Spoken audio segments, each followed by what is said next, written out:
मार गए हैं, ਜਿਹੜੇ ਬੱਚਿਆਂ ਨੂੰ ਡੰਡੇ ਮਾਰੇ ਗਏ ਆ, ਉਹ ਨਜਾਇਜ਼ ਮਾਰੇ ਗਏ ਆ, ਉਹ ਕਿਹਦਾ ਪ੍ਰੋਪੇਗੈਂਡਾ ਸੀਗਾ ਕਿਹਦਾ ਨਹੀਂ ਸੀਗਾ, ਉਹਨਾਂ ਨੂੰ ਜਾ ਕੇ ਡੱਕਿਆ ਜਾਵੇ।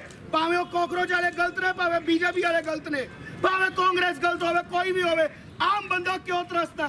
ਬੱਚੋ ਠੀਕ ਹੈ, ਬਹੁਤ ਗਲਤ ਹੈ। नीट होया, सब कुछ होया, देश के अंदर 75 एग्जाम कैंसिल हो चुके हैं, क्यों कोई आवाज नहीं चकदा? आज पंजाब दा की हालत है, बोई तुसी साडे वड्डे, तुसी दसो पंजाब दा की हालत है? क्या पंजाब सुचारू रूप नाल काम कर रहा है? सानू वंडण दी नहीं प्रयास कीते जा रहे, तां गल कीती जावे। स्टूडेंट एकता जिंदाबाद जिंदाबाद, भारतीय एकता जिंदाबाद जिंदाबाद, जय हिंद जय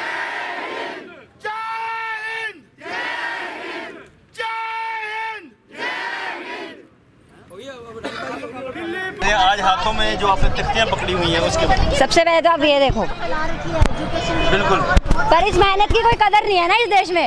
बात तो ये है, एजुकेशन सिस्टम ठप है, चोर है, चोर एक नंबर के। मेरे हिसाब से तो बीजेपी को मैं बहुत टाइम से सपोर्ट करती आ रही थी, एक टाइम तक, पर उसके बाद जब से ये चीज़ें होने लग गई मैं तो चोर समझती हूँ उन लोगों को। मतलब माइनस में जा चुकी है मेरी रिस्पेक्ट। और जो दिल्ली प्रोटेस्ट है उसमें तो मैं उनके साथ हूँ। मैं कहती हूँ अगर उनको 50,000 भी मिल रहे हैं, 1 लाख भी मिलता है ना, तो मैं कहती हूँ करोड़ों तक जाओ, करोड़ मिलने चाहिए इस चीज़ के लिए तो। और उस चीज़ में कुछ गलत नहीं है, टू बी वेरी ऑनेस्ट, उसमें गलत नहीं है कुछ। अगर इस चीज़ के बारे में हो रहा है ना तो कुछ गलत नहीं है। और जो इतनी ज़्यादा ये जो हो रहा है ना पिछले 1-2 सालों से, लाइक पेपर लीक हो रहे, क्लैट का पेपर लीक, नीट का पेपर लीक, बहुत यूजलेस चीज़ है जो कि नहीं होना चाहिए। और सबसे बड़ा क्वेश्चन मार्क गवर्नमेंट पे है कि तुम्हारी वजह से ये पेपर लीक हो रहे हैं। अगर इनसे सवाल पूछो तो कोई ना कोई कभी कुत्ते उठवा देंगे, कभी दिल्ली कोर्ट वाले कुत्ते उठवा देंगे, कभी लाठियां मार देंगे, कभी बच्चे मरवा देंगे, कभी कुछ कभी कुछ। इस देश में कुछ भी परमानेंट नहीं, बोलते कुछ और है, करते कुछ और है। यही है इस देश की रियलिटी, यही है जो इतने सालों से तस्वीर दिखाई जा रही है, सारी फेक है। रियलिटी कुछ और ही है इस देश की। और रही बात जो कहते हैं ना एजुकेशन सिस्टम बहुत अच्छा है, कोई अच्छा नहीं है। एजुकेशन मिनिस्टर 1 नंबर का, अब मैं क्या ही बोलूँ उसे, 1 नंबर का है वो, 1 नंबर का चोर कहूँगी उसे तो मैं। चोर है लेकिन उसको हटाना चाहिए। मैं कहती हूँ इतने सारे लोग गुस्सा क्यों है? गुस्सा इसीलिए सर क्योंकि हम लोगों ने पेपर दिए हैं, पेपर देने हैं जिन्होंने आगे, मतलब मैं तो देने ही है, मतलब जिन्होंने दिए हैं, मेरे कजन्स हैं, मेरे भाई बहन हैं, सिस्टर्स हैं, मेरे फ्रेंड्स हैं, वो देते हैं उनको। अब मैं रोते हुए देखती हूँ तो अच्छा तो लगेगा नहीं ना सर मेरे को। बात ये है कि तुम्हारे नीट का पेपर लीक हुआ, उसके बाद री पेपर हुआ, मैं तो हैरान हूँ, पता नहीं री पेपर में भी कैसी है। बोल रही है। हाँ। पर रीजन मैं बताता हूँ, रीजन क्या है इसके पीछे का मेन रीजन। हम नीट एस्पिरेंट्स हैं, हमने अगले साल नीट देना है, एंड अब हम सोच रहे हैं कि हम क्या इस देश के लिए नीट दें। Like we have no hate for this देश, but after that we think कि अगर अगले साल भी ये हो गया तो क्या। जो इस बार स्टूडेंट्स में जो मेंटल डिप्रेशन आया है, इवन जो मेरी कोचिंग में मेरे टीचर्स कहते थे कि बच्चों को कॉल कर करके उनके घर जाकर उनको बुलाना पड़ता है कि प्लीज़ आओ, तुम्हें एक बार और मौका मिला, but this is not the मौका। जो बेचारे स्टूडेंट्स का उस टाइम हो गया था, इस बार नहीं हुआ, उनका क्या।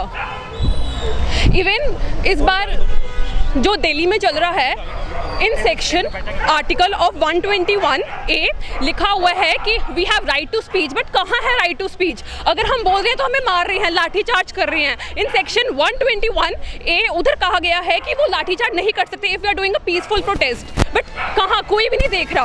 और अगर यहाँ पर अगर नॉर्मल पब्लिक कुछ भी करे तो उनको साथ ही पकड़ लेते हैं। और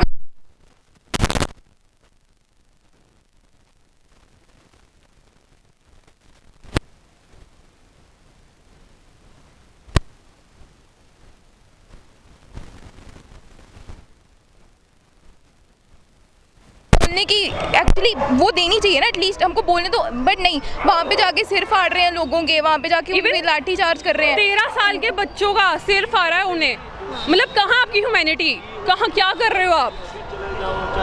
That's all. मैं यही बोलना चाहूँगी, हम जंतर मंतर में देख लिया हमने, और चंडीगढ़ में जो नियर बाय सब जगह हमने देख लिया कि सब लोग जेनजीज अपनी आवाज़ उठा रहे हैं, और ये आवाज़ पहुंची भी है हमारी, फिर भी उसको इग्नोर किया जा रहा है। हमारे फ्यूचर के बारे में नहीं सोचा जा रहा। अब सच में हम लोग हर जगह पे, आज हम लुधियाना में आए हैं, हमने उधर अपनी आवाज़ बुलाई, हम आवाज़ उठा रहे हैं अपने फ्यूचर एजुकेशन के लिए, क्योंकि अगर आज हमने अपनी एजुकेशन के बारे में आवाज़ नहीं उठाई तो बाद में यही मोदी हमारी पछताएगा। कि गूंज, आप जंतर मंतर की गूंज है वो आज यहाँ पे सुनने को मिल रही है, तो लग रहा है कि जो बच्चे वहाँ पर प्रोटेस्ट कर रहे हैं, जिस तरह उनके साथ हुआ, उसके बाद क्या देख रहे हैं, समझ रहे? मुझे लगता है अगर यहाँ पे भी वो लोग आ गए हमारे के ऊपर लाठी चार्ज करे, तो भी हम हार नहीं मानेंगे, हम लड़ेंगे अपने फ्यूचर के लिए। ਹੁਣ ਦਾ ਹਰ ਇੱਕ ਬੱਚੇ ਦਾ, ਹਰ ਇੱਕ ਸਟੂਡੈਂਟ ਦਾ। ਮੇਰਾ ਨਾਮ ਸ਼ਿਵਮ ਅਰੋੜਾ ਜੀ, ਮੈਂ ਲੁਧਿਆਣੇ ਤੋਂ ਸੋਸ਼ਲ ਐਕਟਿਵਿਸਟ ਵੀ ਆ ਤੇ ਇਲੈਕਸ਼ਨ ਆਜ਼ਾਦ ਵੀ ਲੜਦਾ ਰਿਹਾ। ਅੱਜ ਦਾ ਸਿਰਫ ਤੇ ਸਿਰਫ ਇੱਕ ਮੇਨ ਏਜੰਡਾ, ਜਿਹੜੇ ਬੱਚਿਆਂ ਨੂੰ ਉੱਥੇ ਨਜਾਇਜ਼ ਡੰਡਾ ਡੁੱਕਿਆ ਗਿਆ, ਉਹਦੇ ਲਈ ਕੌਣ ਗਲਤ ਹੈ ਉਹਦੀ ਓਪਨ ਜਾਂਚ ਕੀਤੀ ਜਾਵੇ, ਬਹੁਤ ਜ਼ਰੂਰੀ ਆ। ਕਿਉਂਕਿ ਧੱਕਾ ਹੋ ਰਿਹਾ ਇਸ ਵੇਲੇ। ਕੱਲ ਵੀ ਅਸੀਂ ਦੇਖ ਰਹੇ ਹਾਂ ਦਿੱਲੀ ਦੇ ਵਿੱਚ ਅਨਾਰਕੀ ਵੱਧ ਰਹੀ ਆ, ਦਿੱਲੀ ਦੇ ਵਿੱਚ ਹੂਲੀਗਨਿਜ਼ਮ ਵੱਧ ਰਿਹਾ, ਸਿਰਫ ਲੜਾਈਆਂ ਵੱਧ ਰਹੀਆਂ ਨੇ। ਕੌਣ ਆ ਕੇ ਧੱਕੇਸ਼ਾਹੀ ਕਰ ਰਿਹਾ ਵਾ? ਇਹ ਕੌਣ ਦੇਸ਼ ਦੇ ਹਾਲਾਤ ਖਰਾਬ ਕਰਨਾ ਚਾਹ ਰਿਹਾ? ਅਸੀਂ ਸਾਰਾ ਬੱਚਾ ਇੱਥੇ ਕਿਆ ਕਿਸੇ ਹੋਰ ਦੇਸ਼ ਤੋਂ ਆਏ ਆ? ਅਸੀਂ ਇਸੇ ਧਰਤੀ ਤੇ ਜਾਏ ਆ। ਅਸੀਂ ਕਾਕਰੋਚਾਂ ਨੂੰ ਵੀ ਦੱਸਣਾ ਚਾਹੁੰਦੇ ਆ ਕਿ ਹਾਂਜੀ ਜੀ, ਅਸੀਂ ਦੇਸ਼ ਕਾਕਰੋਚਾਂ ਦਾ ਨਹੀਂ, ਇਹ ਪੰਜਾਬ, ਇਹ ਦੇਸ਼ ਭਾਰਤ, ਇਹ ਗੁਰੂ ਗੋਬਿੰਦ ਸਿੰਘ ਜੀ ਦਾ ਜਾਇਆ, ਇਹ ਛਤਰਪਤੀ ਸ਼ਿਵਾ ਜੀ ਦਾ ਜਾਇਆ। ਅਸੀਂ ਸ਼ੇਰਾਂ ਦੇ ਬੱਚੇ ਆ, ਠੀਕ ਆ ਬੱਚਾ? ਗਲਤ ਆ? ਸਹੀ ਹੈ ਜੀ, ਸਹੀ। ਅਸੀਂ ਸਾਰੇ ਸ਼ੇਰਾਂ ਦੇ ਬੱਚੇ ਆ। ਮੈਂ ਫੇਰ ਇੱਕ ਵਾਰੀ ਗੱਲ ਕਹਿਣਾ ਚਾਹੁੰਦਾ ਵਾਂ, ਸਰਕਾਰ ਨੇ ਗੱਲ ਕਰਨੀ ਸੁਚਾਰੂ ਰੂਪ ਨਾਲ ਗੱਲ ਕਰੇ, ਲੋਕਾਂ ਨੂੰ ਮਿਸਲੀਡ ਕਰਨਾ ਬੰਦ ਕਰੋ। ਜੇ ਲੀਡਰਸ਼ਿਪ ਨਹੀਂ ਸੰਭਾਲੀ ਜਾ ਰਹੀ ਤਾਂ ਸਾਰੇ ਉੱਤਰ ਜੋ, ਭਾਵੇਂ ਉਹ ਸੀਜੇਪੀ ਵਾਲੇ ਨੇ ਭਾਵੇਂ ਬੀਜੇਪੀ ਵਾਲੇ ਨੇ। ਲੀਡਰਸ਼ਿਪ ਸਹੀ ਤਰ੍ਹਾਂ ਸੰਭਾਲੋ, ਪ੍ਰੋਟੈਸਟ ਕਰਨਾ ਸਹੀ ਤਰ੍ਹਾਂ ਕਰੋ। ਜੇ ਕਿਸੇ ਬੱਚੇ ਦੇ ਕੁਝ ਹੋਇਆ, ਅਸੀਂ ਹੁਣ ਪੰਜਾਬ ਤੋਂ ਚੜ ਕੇ ਆਵਾਂਗੇ ਤੇ ਤੁਹਾਡੇ ਦੋਨੋਂ ਤਖਤਾਂ ਲਾਵਾਂਗੇ, ਭਾਵੇਂ ਉਹ ਜੰਤਰ ਮੰਤਰ ਦਾ ਭਾਵੇਂ ਸੰਸਦ ਦਾ ਵਾ।